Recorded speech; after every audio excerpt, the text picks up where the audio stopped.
gorgeous music. Thank you.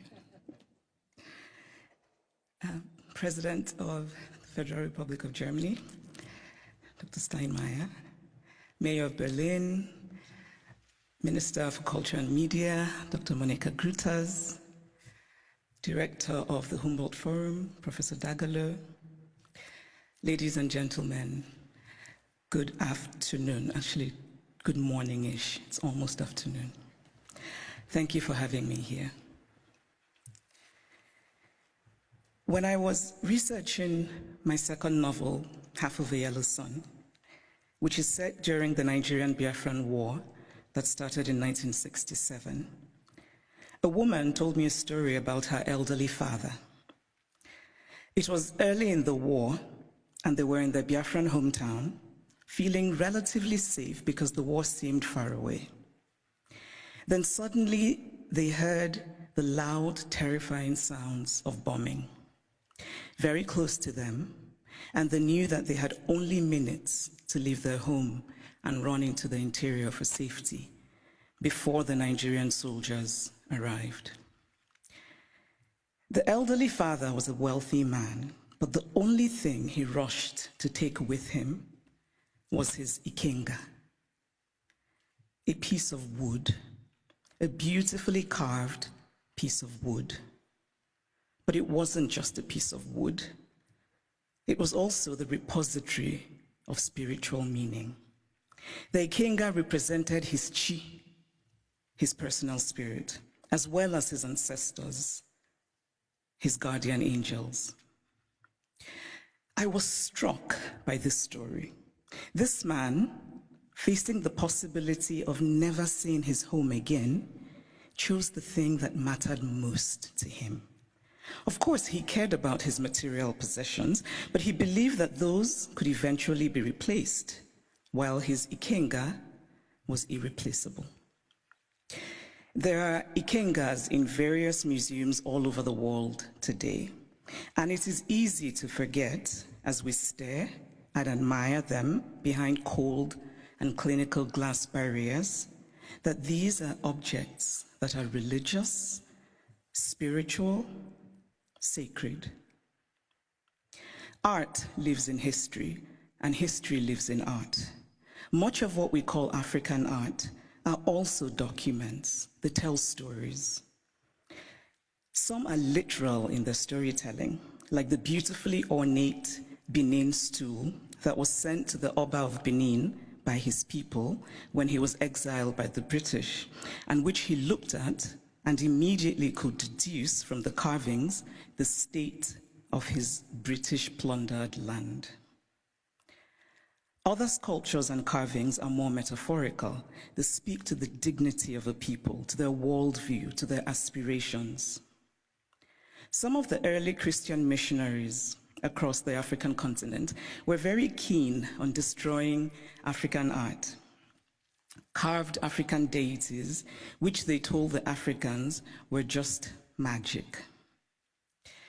I cannot help but wryly wonder what could be more magical than the story of a man who dies and then magically rises again, a man who also manages to magically give his body as bread. And I say this, by the way, as a newly returned Roman Catholic. The point is that belief systems vary, and as long as they feed the spiritual needs of a people, they're valid. We cannot be dismissive of a belief system merely because it is unfamiliar to us, just as we cannot be dismissive of a history because we are uncomfortable with it. So I'd like to tell a small story about a Nigerian woman who's married to a Belgian and has lived in Belgium for many years. She said once that she was shocked that her son, while being taught Belgian history, was taught nothing about Congo. They teach my son in school that he must help the poor Africans, she said, but they don't teach him about what Belgium did in Congo. Now, if her son does not learn that the modern Congo state began 100 years ago as the personal property of a brutal Belgian king who was desperate to get wealthy from ivory and rubber, If her son does not learn that the hands of Congolese people were chopped off with rusty axes for not producing enough resources to meet a task, because we collectively acknowledge that it is so. It is not that Europe has denied its colonial history. That would be too crude. It is instead that Europe has developed a way of telling the story of its colonial history that ultimately seeks to erase that history. The former French Prime Minister, Nicolas Sarkozy, gave a now infamous speech in Senegal, in which he said, "I have not come to deny mistakes or crimes. Mistakes were made and crimes committed, but no one can ask of the generations of today to expiate this crime perpetrated by past generations." This is central to the story that Europe tells itself about its colonial history. It is a story that basically says, yes, colonialism happened, but. And whatever comes after the but is the focus of the story. What the focus on the but does is that it absolves. It frees Europe of responsibility, of a significant and traceable connection to the African present, and it allows Europe the glow of charity. But the truth is that the past does not merely tell us what happened yesterday, it also illuminates what happens today. If we acknowledge that present-day Europe is shaped by the Renaissance of 600 years ago, by the Enlightenment of 300 years ago, then surely we cannot say that what happened merely 100 years ago in Africa no longer matters. It matters. We are gathered today in this reconstructed palace, a beautiful place, but also a place that represents Germany's nostalgia for imperial times. When Kaiser William II lived here, German troops were killing children, women, and men in Southwest Africa. This building says that German history matters, even in a romanticized form. The history of Africa and Asia and Latin America must matter as well. We cannot pick and choose which histories and which points of view still matter, because to do this would be an ugly exercise of brute power. And speaking of power, here's a headline I just read in a German publication. The headline says, "Where do Africa's treasures belong?" Now imagine this headline differently. Imagine if it said, "Where do Germany's treasures belong?" It would be a redundant question, because of course, Germany's treasures belong in Germany. But the question would never even be asked, because there would be no circumstance in which it would be, because of power. And so it seems to me that what we are fundamentally grappling with in this space, in all of these questions about the Humboldt Forum, is power. Unequal power, how we navigate unequal power relations. And there's always been, to me, something shabby about unequal power relations. The victory feels colorless, almost unearned. So I spoke of Belgium and its colonial history, but what of Germany and its colonial history? Do school children here learn about Namibia, what was called the German Southwest Africa? Do school children know that 100,000 Herero people were murdered by the Germans? Do they know of the wells that were poisoned? Do they know of the women used as sex slaves and others as slaves in German camps?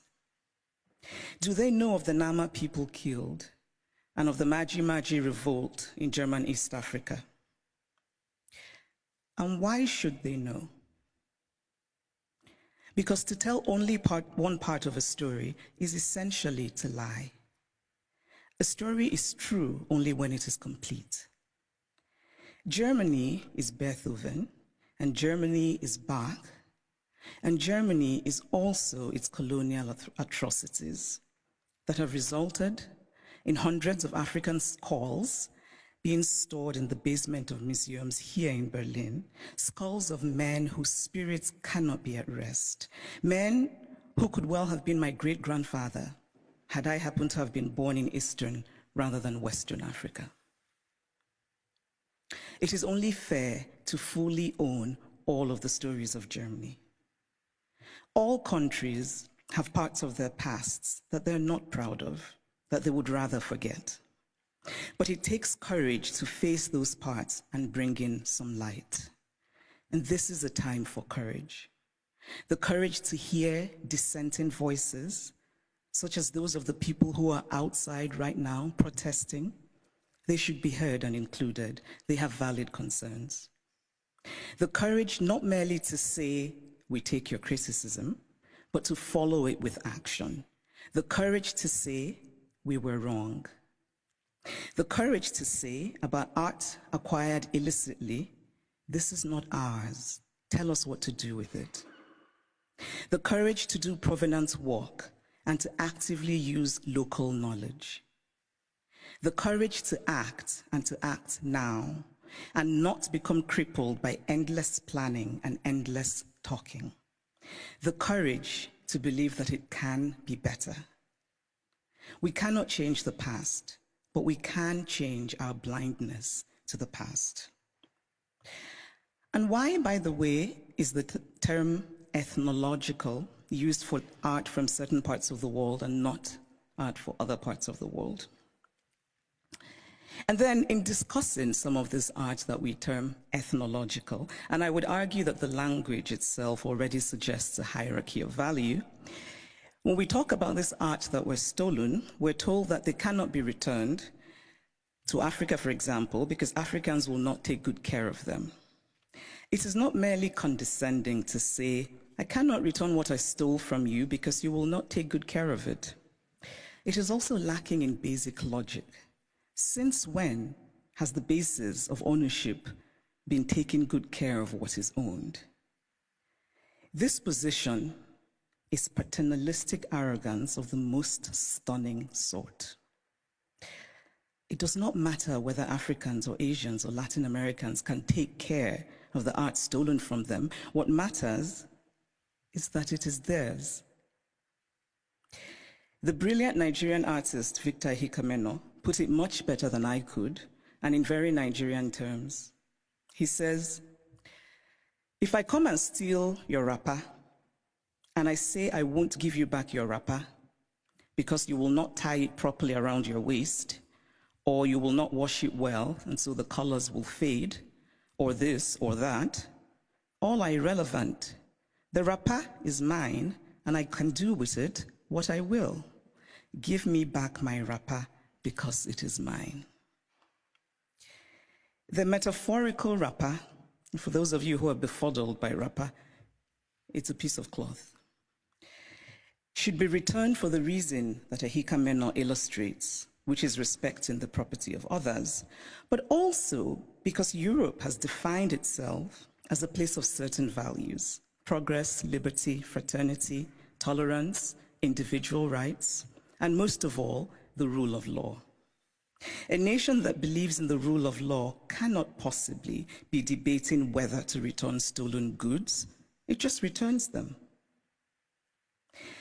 And so if the dignity of those from whom the art was stolen does not matter, then surely this idea should matter, that Europe should be what it claims to be. Live up to the ideals with which you define yourself. I should pause here and note that sometimes these conversations run the risk of sounding like empty moralizing, or like asking for the impossible or the unrealistic, or insisting on an unattainable purity and perfection. Obviously, I don't think everything should be sent back to the countries from which they came. Not everything was stolen. But those things that are sacred, those things for whom people were killed, those things that have in them the stains of innocent blood, should be returned. Obviously, we do not have all the information. There are facts lost in unrecorded history, but we can draw reasonable conclusions based on information that we do have. We can deduce, for example, that the Ngonso, the beautiful sculpture of the founder and guiding spirit of the Nso people of Cameroon, a former German colony, could not possibly have been obtained under benign circumstances. Because why would you willingly give up your guiding spirit? It is also important to remember that not all wounds are visible. Some wounds we carry in our hearts, inherited from our parents, passed on to our children. But this discourse is, of course, not just about the Humboldt Forum. It is about museums all over Europe, in France, in the Vatican, in Britain. And I must acknowledge that Germany is the first of the powerful European nations that has made a gesture towards returning the Benin bronzes. But it is also interesting that the announcement said that a substantial amount would be returned, which made me wonder how this would be determined and by whom. And it is equally interesting that it is British colonial loot rather than German colonial loot that is being returned by Germany. But still, it is progress. And Germany's action, this gesture towards righting what is wrong, must be acknowledged. My acknowledgement of it is not to say that the work is done, but that the work has started, and that perhaps a place like the British Museum, and I know that Neil is here, which owns the majority of the Benin bronzes, might perhaps be inspired by the German decision, and that hopefully the British Museum will rethink, and that hopefully the British Museum will rethink its policy of retain and explain, which is unacceptable. So this is the Humboldt Forum. A forum usually implies, among other things, a space created for a free exchange of ideas. One can only hope that the Humboldt Forum will live up to its name as a space for true intercultural and transcultural exchange of ideas in mutual respect between the cultures.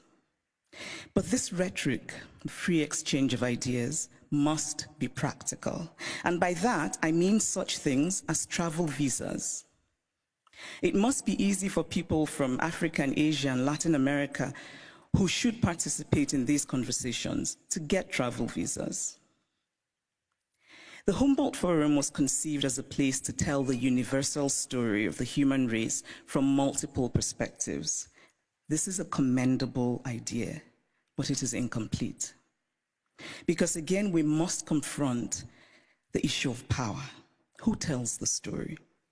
Who is the teller and who is told about? Who decided that African art should be labeled ethnological? Who has the right to exhibit the other?